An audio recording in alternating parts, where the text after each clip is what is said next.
La joie de donner et la satisfaction de partager sont capables de ramener la force au cœur du donneur.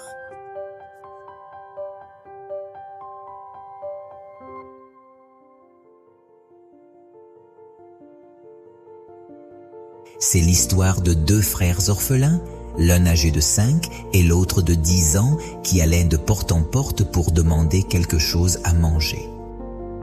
Ils ont désespérément faim, mais malgré leurs suppliques pour obtenir de la nourriture, ils reçoivent toujours la même réponse.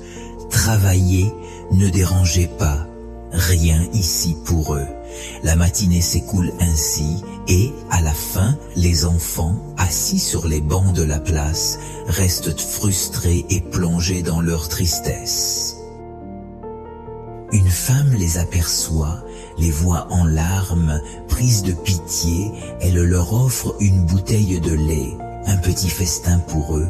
Assis côte à côte, le frère aîné fait mine de goûter le lait, observe du coin de l'œil son frère cadet et s'exclame que ce lait est absolument délicieux. Maintenant, c'est ton tour. Tant que vous mangez un peu, le petit frère répondra « C'est délicieux ». Maintenant, c'est moi, dit l'aîné, et il continue à faire semblant, car son intention est de faire boire la bouteille entière du petit. Maintenant toi, maintenant moi, maintenant toi, maintenant moi.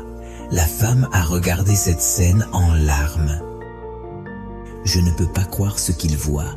Maintenant c'est toi, maintenant c'est moi qui lui a brisé le cœur.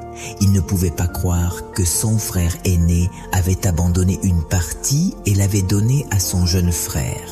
Il ne pouvait pas y croire, le plus grand faisait croire au plus jeune qu'il le prenait aussi, juste pour profiter au plus petit. Puis quelque chose se passa qu'il trouvait encore plus inhabituel.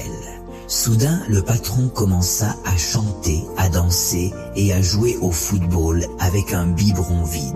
Il était radieux et ne semblait pas avoir le ventre jeun. Au contraire, il semble avoir bu du lait aussi. Avec un cœur plein de joie, sautant naturellement avec la dextérité d'un homme habitué à faire des choses extraordinaires, sans considérer au maximum son estomac affamé, le garçon disparut, il avait pleuré de faim pendant un moment et était maintenant heureux comme il avait mangé. En effet, celui qui donne est plus heureux que celui qui reçoit. Pour cette raison, nous devrions nous sacrifier pour offrir notre amour naturellement, gracieusement et silencieusement, sans même attendre de remerciements pour nos bienfaits offerts si humblement. Un ami dans le besoin de soutien, de réconfort ou simplement de compagnie sincère mérite cette attention. S'il endure maintenant pour apaiser le cœur des autres, sans aucun doute, Dieu récompensera ses efforts dans le futur.